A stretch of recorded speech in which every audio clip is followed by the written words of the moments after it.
জয় রাম, জয় গুরু। নমস্কার। গল্প কথায় রাম ঠাকুর চ্যানেলে সব বন্ধুদের স্বাগত। বন্ধুরা, আজ আমি ঠাকুরকে কিভাবে দুধের কাপে দেখা গেল সে সম্পর্কে একটি ঘটনার কথা বলতেছি আপনাদের কাছে। রামনগর ২ নং রাস্তার পূর্ব দিকে দীপ্তি মালাকার অর্থাৎ ফণিবাবুর মেয়ে, ওদের ভাড়া বাড়ি। সন 1989 খ্রিস্টাব্দ। যিনি বলেছেন এই গল্পটি, তিনি এভাবে বলেছিলেন যে শ্রীযুক্ত ফণিমালাকার মহাশয় এলে তার মেয়ে আমাকে একটা খবর দিত। তাই আমার কাছে খবর এলো ফণিবাবু এসেছেন। তিনি নিজ গুণে আমাকে কন্যাসম দেখতেন, তাই তিনি আগরতলা এসেছেন জানতে পারলে ওনাকে দেখার জন্য আমিও ছুটে যেতাম। সময় সকাল 9:30 হবে। তিনি এসেছেন খবর পেয়ে আমি দেখতে গেলাম তাকে। সাধারণত তিনি যে ঘরটিতে বিশ্রাম নিতেন সেই ঘরটিতে তাকে পেলাম না। আমি দীপ্তিকে জিজ্ঞাসা করলাম তিনি কোথায়। দীপ্তি বলল, দিদি তুমি ছাদে চলে যাও। দীপ্তির কথা মতো তিনি ছাদে চলে গেলেন। সেখানে তিনি বসেছিলেন। নিকটবর্তী হতেই ওর এক অপূর্ব অবস্থা অবলোকন করার সৌভাগ্য পেলেন তিনি। তিনি এই স্থূল দেহ নিয়ে বসেছিলেন ঠিকই, কিন্তু তিনি বাহ্য জগৎ থেকে কোথায় যেন বিচরণ করছেন। তিনি বললেন, আমি যে ধীরে ধীরে তার পাশে গিয়ে দাঁড়িয়েছি তিনি সে কথা বুঝতে পারেননি। তিনি ঊর্ধ্বনেত্র হয়ে কার সঙ্গে যেন কথোপকথনে ব্যস্ত। তার সামনে 1 কাপ দুধ দেওয়া রয়েছে। এমন অবস্থায় আমি কি করব ঠিক ভেবে পেলাম না। এদিকে ওই কাপের দুধটুকু ঠান্ডা হয়ে যাচ্ছে, অথচ এরূপ অবস্থায় তাকে ডেকে কিছু বলার সাহসও আমার নেই।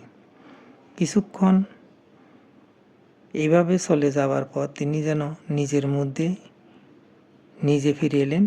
তিনি একটু টানা টানা স্বরে বললেন, ও জয়া এসেছ?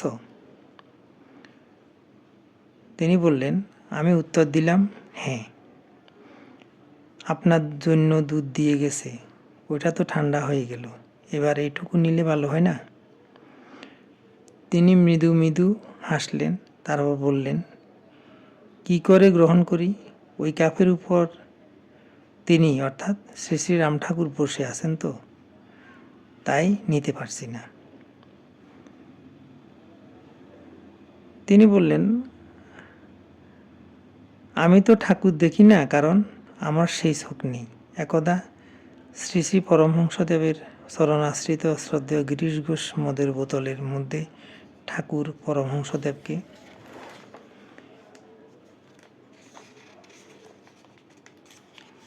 দেখেছিলেন। তবে নিশ্চয়ই এভাবে ঠাকুর দর্শন হয়। তাহলে শ্রদ্ধেয় ফণিমালাকার মহাশয় ওই দুধের কাপে ঠাকুর দর্শন করতে পারেন অবশ্যই। আমি এসব মনে মনে ভাবছিলাম। এমন সময় শ্রীযুক্ত ফণিমালাকার মহাশয় ধীরে ধীরে বললেন, এবার নেওয়া যাবে। শ্রী শ্রী ঠাকুর এবং তার মধ্যে কি বোঝাপড়া হলো তা তাদের ব্যাপার। আমি অদম সেখানে যাওয়াতেই বোধ করি পরম দয়াল ঠাকুর আমার জন্য কিছু সময় দিতে তখনকার মতো চলে গেলেন। শ্রীযুক্ত ফণিমালাকার মহাশয় নিজ মুখে আমাকে সেদিন বলেছিলেন, মা, তাকে আমি পাই, আজও কত কি লীলা করেন। বন্ধুরা, এখন আমি একটি ঠাকুরের বেদবাণী থেকে বাণী পাঠ করে আপনাদেরকে শোনাচ্ছি। ঠাকুর বলেছেন, নলরাজা হরিশ্চন্দ্র প্রভৃতির বিষয় চিন্তা করিয়া দেখিবে। তাহারা কতই না সহ্য করিয়া ধর্ম রক্ষা করিয়াছেন। মহাত্মাগণ সহিষ্ণুতা দ্বারা সকল বিপদ ভোগ করিয়া পরিশেষে পুনরায় সম্পদ ভোগ করিয়াছেন। গত বিষয় চিন্তা করিতে নাই। ধর্মের পর আর কিছুই সম্পদ নাই। স্ত্রী পুত্র কলত্রাদি ধন জন সকলেই দুঃখের আকর। ইহাদের ভাবিতে গেলে সুখ কিছুই নাই, ভ্রান্তিবশত সুখবোধ হয়। তাও ক্ষণস্থায়ী, দুঃখই বেশি। অনিত্যকর বিষয়ের জন্য দুঃখ করা সকলই ভুল। কোনো চিন্তা করিবে না, কেবল গুরুর উপর সমস্ত ভার দিয়া খাঁটি হইয়া স্থিরভাবে গুরুবাক্য পালনে যত্নশীল হইবে। বেদবাণী 1।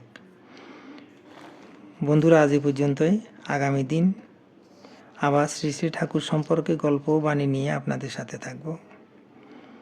বন্ধুরা, চ্যানেলটি যদি আপনাদের ভালো লেগে থাকে তাহলে সাবস্ক্রাইব করে চ্যানেলটির পাশে থাকবেন। আর নতুন বন্ধু হলে সাবস্ক্রাইব করতে ভুলবেন না এবং পাশে থাকবেন।